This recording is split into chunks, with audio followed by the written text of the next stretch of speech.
The RetroTink SNES HD15 adapter featured in today's review was provided courtesy of Mike Chi.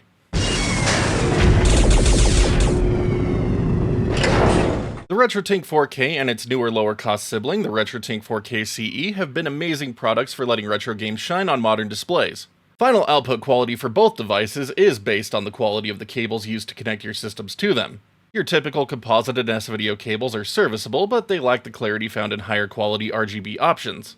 Numerous high-quality options exist for popular systems, from Retro Access RGB SCART cables to HD RetroVision component cables. But now, RetroTink maker Mike Chi has introduced a new option to the mix with HD15 dongles and cables. I have been using the SNES version for a few months now, and the experience has been awesome. The SNES HD15 dongle comes in a plastic bag with a shelf topper stapled on it. The RetroTink branding and adapter type are noted on both sides. It's simple and does its job. Opening it gains you access to your new SNES dongle. Doo-doo-doo-doo! As the dongle serves as a breakout adapter for the HD15 connector, it is compact, measuring around 8 inches. The SNES multi-out connector retains its typical shape and feel. The HD15 side is much larger by comparison, housing all the internal circuitry used by the adapter.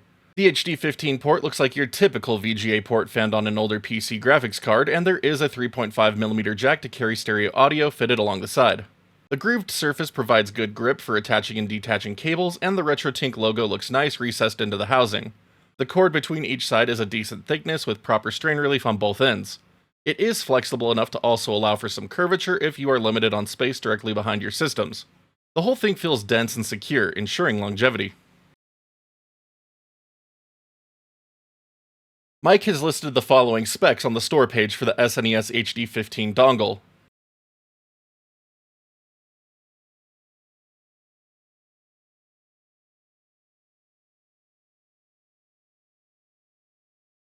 Essentially, it is well made to offer a premium RGB video experience. Getting the SNES HD15 dongle set up is incredibly easy. You plug the multi-out into any SNES system that can support RGB video, which is all of them by default except the SNES Junior, which can be easily modded to do so. Once connected, you can pair it with one of the 3 cable options Mike provides in the store. For this video, I am using Mike's HD15 to HD15 cable that works like any traditional VGA cable, but much higher quality than most out there these days.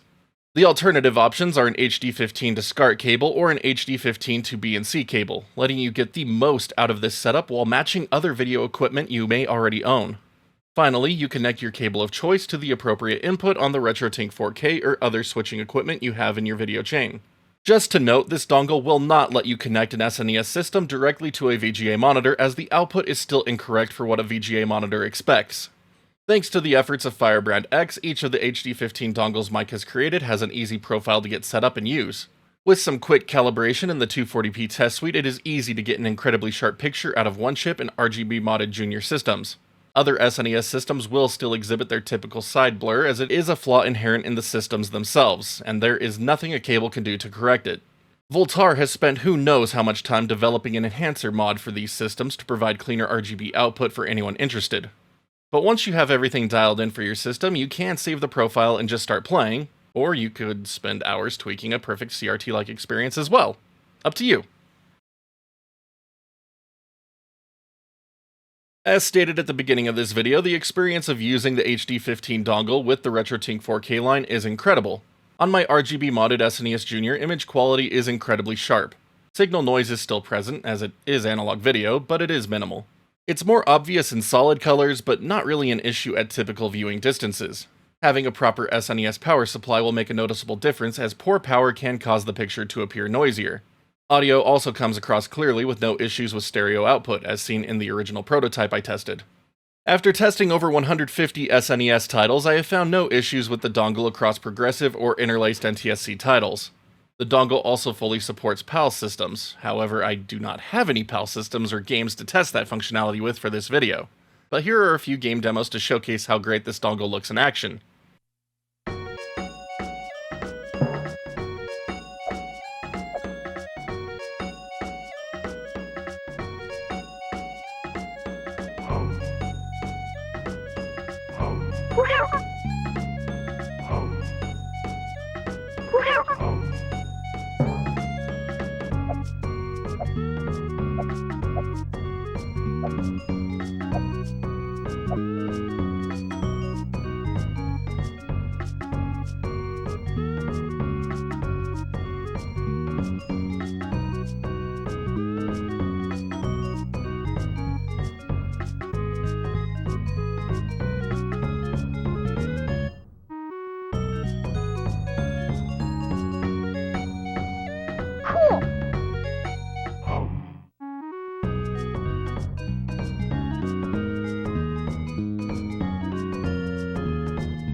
You win!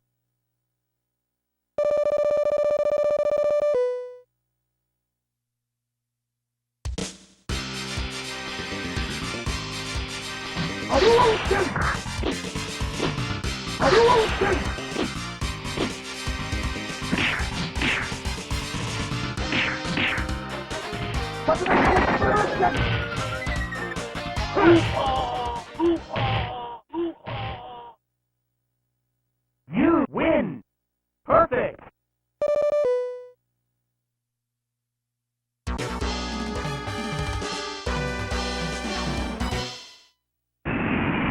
Hong Kong!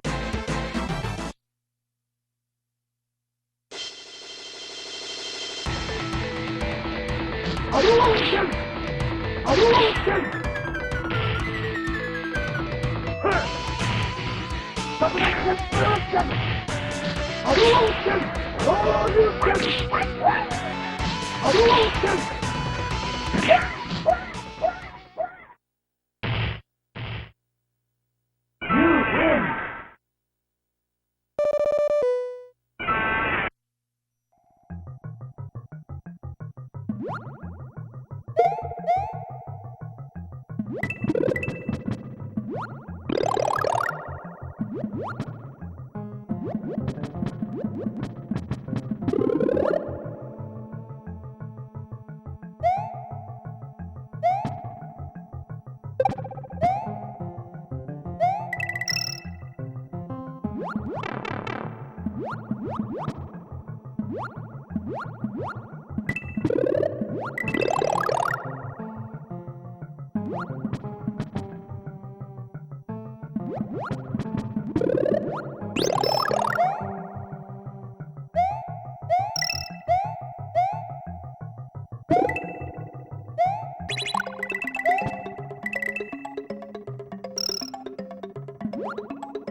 To all more 4K users out there, the SNES HD15 dongle also works with the various forms of the analog bridge, to my knowledge.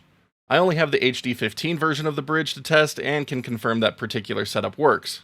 You will need to get settings dialed in yourself, as there is no profile for easy plug-and-play use. I find the experience isn't as easy compared to the RetroTink 4K, but the more 4K's other eccentricities are a factor to consider when going this route with any cable options. While the SNES HD15 dongle is an excellent video option and my current favorite, other options that you might already have are still fantastic and throw up similar results. If you have higher quality RGB SCART cables from somewhere like RetroAccess or a pair of HD Retrovision component cables, you won't need to all of a sudden go out and grab this adapter. What you have is already fantastic. If you don't already have a set of good cables for the SNES, that's when you should look into this option. But here are a few comparisons between SNES cable options for you to see the differences for yourself. Thanks again to FirebrandX and Wobbling Pixels for creating these great profiles to use with any cable option.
Mike has designed the SNES HD15 dongle to only be used on SNES systems. That doesn't mean they won't work on other systems though. If you have an RGB modded NES with a traditional Nintendo multi-out port, this adapter will likely work for that system as well. On my RGB modded top loader, it works perfectly. For N64 fans, RGB modded systems will also likely be able to take advantage of the adapter as well. It works great on both my RGB modded NTSC and RGB modded NTSC-J systems without issue. PAL GameCubes may also work, but as I have no PAL systems, I can't say for sure. Because not all mods and systems are created equally, Mike once again provides no support for the cable outside of SNES use cases. A dedicated N64 S-Video option is in the works, and I can't wait to try it out. The HD15 SNES dongle provides a great audio and video experience for SNES systems. Picture quality is superb on one-chip and modded SNES systems, and audio is clean. Getting everything set up is a breeze, and having multiple hookup options depending on your setup is a huge plus. While it may not be worth upgrading an existing high-quality cable setup with the HD15 dongle, it is an option to seriously consider for anyone building a new video setup. The SNES HD15 dongle comes in at $33 and an additional cable to pair with it at $20. The cost beats out HD Retrovision and is on par with comparable RetroAccess options, but provides more hookup flexibility. Regardless, Mike has created a high-quality and readily available option that fans of the SNES can enjoy. Thank you for making it to the end of today's review on the RetroTink HD15 SNES dongle. This is seriously a great option for anyone building out a new video setup, provides very high-quality picture, great audio, and again, readily available and doesn't really break the bank too much compared to other options. The added flexibility of being able to choose your cable is also really nice. That way, if you have existing SCART setups, you can add in new cables for that. If you have B and C, you could do that. Or if you want to switch over to HD15 VGA, you could do that as well. But a big thank you to Mike for sending this out my way to check out. And a big thank you to all of you once again for watching today's video. Really means the world to me to have even a minute of your time. Here at the end, just the usual favors to ask. If you haven't already, please be sure to hit that thumbs up, thumbs down, depending on how much you like today's video, as well as that sub button and notification bell so you can see when new videos go live on the channel. Loads always coming your way, and I'd love to have each and every one of you along for the ride. For anyone interested in further helping support the channel and keep it going, please be sure to hit that join button here on YouTube or that Patreon link in the bottom right hand corner of the screen. Every little bit helps keep us going and bringing this content to you. Big shout out to all of our current backers. As always, couldn't do it without you. But until next time, my wonderful internet peeps, you all stay awesome, keep on gaming, and we'll see you back next video.